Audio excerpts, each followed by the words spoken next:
Gas নিয়ে যে এত বড় একটা দুর্নীতি হচ্ছে, বছরে 70 থেকে 80 হাজার কোটি টাকা যে পাচার হয়ে যাচ্ছে এই গ্যাসের মাধ্যমে, সরকারি গ্যাসগুলাকে প্রাইভেট কোম্পানির বিভিন্ন সিলিন্ডার ব্যবহার করে বা সরকারি গ্যাস 690 টাকা করে কিনে সেগুলোতে 1400 টাকা বিক্রি করা হচ্ছে।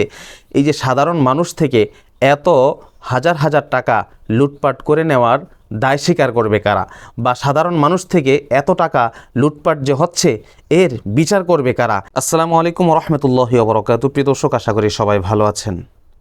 690 টাকার গ্যাস আমরা বাজারে ক্রয় করি 1400 টাকা দিয়ে, 1350 টাকা দিয়ে কিংবা 1200-1300 টাকা দিয়ে। এই 690 টাকার গ্যাস কিংবা 700 টাকার গ্যাস কিভাবে 1400 টাকা হয়, এর ভিতরের যেই রহস্য, এই রহস্য যদি আপনারা জানেন, থলের বিড়ালটা কারা পোষছে যদি এটা জানেন, তাহলে আপনারা চমকে যাবেন। সুতরাং যারা এই ভিডিওটা প্লে করেছেন, স্কিপ না করে শেষ পর্যন্ত দেখবেন কিভাবে এই 690 টাকার গ্যাস 1400 টাকা হয়। এই রহস্যটা আমি আজকে আপনাদের সামনে ফাঁস করব। অবশ্যই আপনারা ভিডিওটা শেষ পর্যন্ত দেখবেন এবং জনসচেতনতার জন্য ভিডিওটা শেয়ার করে ছড়িয়ে দিবেন। 690 টাকা গ্যাস হচ্ছে সরকার থেকে কিনা হয়, এলপিজিটা আছে সরকার থেকে কিনা হয়। সেই সিলিন্ডারগুলো থেকে বিভিন্ন ডিস্ট্রিবিউটর যারা আছে, ডিলার যারা আছে, তারা এই গ্যাসগুলো 690 টাকা দিয়ে সরকারের কাছ থেকে ক্রয় করে তারা এনে প্রাইভেট যে কোম্পানিগুলো আছে, প্রাইভেট কোম্পানির সিলিন্ডারের মধ্যে সেই গ্যাসগুলো ভরে সেগুলো বিক্রি করে আপনার 1300 টাকা কিংবা 1400 টাকা করে। আপনারা জানেন বিগত সেই লকডাউনের সময় আমরা কিন্তু 700 টাকা, 750 টাকা, 790 টাকা, 700 টাকা দিয়ে গ্যাস ক্রয় করেছিলাম। সেই 700 টাকার গ্যাস এই পর্যন্ত 5 বছর হলো, এখনও পর্যন্ত কেউ সেই 700 টাকা কিংবা 750 টাকার গ্যাস কিনতে পারলো না। তার কারণটা কি? কারণটা হচ্ছে এই যে অভ্যুত্থানের পরবর্তী সময়ে সারা দেশ যখন একটা অস্থিতিশীল পরিস্থিতি পার করছে, এমন মুহূর্তে কিছু অসাধু ব্যবসায়ী তারা চিন্তা করেছে যে আমরা যদি সরকার থেকে কম দামে ক্রয় করে সিন্ডিকেট করে তাদের সিলিন্ডার থেকে প্রাইভেট কোম্পানির সিলিন্ডারে ভরে আমরা যদি বিক্রি করতে পারি, তাহলে দেখেন গ্যাস সিলিন্ডার প্রতি যদি 500 টাকা করে থাকে, তাহলে আপনার 20টা সিলিন্ডার বিক্রি করলে 10,000 টাকা। কোনো ডিলার আপনার দৈনিক 100টা পর্যন্ত সিলিন্ডার বিক্রি করছে। তাহলে চিন্তা করেন সে কিভাবে রাতারাতি আঙুল ফুলে কলাগাছ হয়ে যাচ্ছে।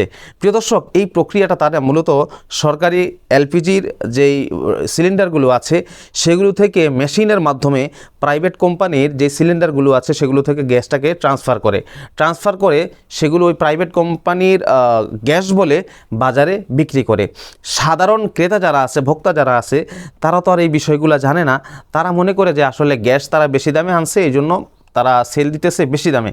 এই জন্য সাধারণ মানুষও 1300-1400 টাকা করে গ্যাস বিক্রি করছে। স্থানীয় বাজার থেকে তারা যখন গ্যাস ক্রয় করতে যায়, তখন স্থানীয় বাজারের দোকানদারের কাছে মূলামূলি করেও 10 টাকা কমাতে পারে না। কারণ ওই বাজারের দোকানদাররা, ওই ডিলার যারা আছে বা ডিলারদের উপরে যারা আছে, তাদের থেকে যে এরকম বেশি দামে ক্রয় করে, তারা যেরকম লাভ করে বিক্রি করে, তারাও আবার লাভের মাধ্যমে ছাড়ে।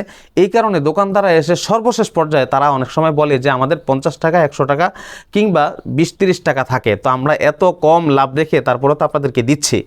তো এই যে গ্যাস নিয়ে যে এত বড় একটা দুর্নীতি হচ্ছে, বছরে 70 থেকে 80 হাজার কোটি টাকা যে পাচার হয়ে যাচ্ছে এই গ্যাসের মাধ্যমে, সরকারি গ্যাসগুলাকে প্রাইভেট কোম্পানির বিভিন্ন সিলিন্ডার ব্যবহার করে বা সরকারি গ্যাস 690 টাকা করে কিনে সেগুলোতে 1400 টাকা বিক্রি করা হচ্ছে। এই যে সাধারণ মানুষ থেকে এত হাজার হাজার টাকা লুটপাট করে নেওয়ার দায় স্বীকার করবে কারা, বা সাধারণ মানুষ থেকে এত টাকা লুটপাট যে হচ্ছে এর বিচার করবে কারা? যারা রাঘব বোয়াল পিছনে থেকে এই গ্যাসের রমরমা ব্যবসায় জড়িত আছে, তাদেরকে ধরবে কারা? প্রিয় দর্শক, যমুনা টিভির একটি ইনভেস্টিগেশনে এই বিষয়টা উঠে এসেছে, যেগুলার আপনারা স্ক্রিনশট দেখেছেন। তো যারা এই বিষয়গুলো মানুষের সামনে তুলে ধরেছেন, অবশ্যই তাদেরকে ধন্যবাদ জানাচ্ছি। আর যারা এই সকল উপরের পর্যায়ে আছে, যারা 690 টাকা দিয়ে গ্যাস ক্রয় করে বাজারজাত করছে 1400 টাকায়, 1200 টাকায় কিংবা 1300 টাকায়, তাদেরকে অতি দ্রুত আইনের আওতায় আনতে হবে এবং আপনাদেরকেও এই বিষয়ের প্রতিবাদ তুলতে হবে। যদি আপনারা প্রতিবাদ না করেন, তাহলে এই রাঘব বোয়াল যারা আছে তারা কিন্তু এরকম রমরমা ব্যবসায় দিন থেকে দিন পার করে যাবে, সময় পার করে যাবে, মাসকে মাস, সপ্তাহকে সপ্তাহ, বছরকে বছর পার করে যাবে। সাধারণ জনগণের ভোগান্তি কিন্তু কমবে না। এজন্য সাধারণ জনগণের ভোগান্তি কমিয়ে আনার জন্য সবাইকে এই বিষয়ে সতর্ক হতে হবে এবং পদক্ষেপ গ্রহণ করতে হবে, প্রতিবাদ করতে হবে। সুতরাং যারা এই ভিডিওটি দেখেছেন, প্রতিবাদের নিয়তে সবাই ভিডিওটা শেয়ার করে দেন এবং অন্য সকলকে দেখার সুযোগ করে দেন, যাতে সবাই জানতে পারে যে মাত্র 690 টাকার গ্যাস আমরা বাজারে 1400 টাকা করে ক্রয় করছি। আর এর পিছনে বড় বড় নেতা বা বড় বড় ব্যক্তিদের বিভিন্ন ব্যবসা প্রতিষ্ঠানের হাত রয়েছে, তারা যাতে চৌকস হতে পারে।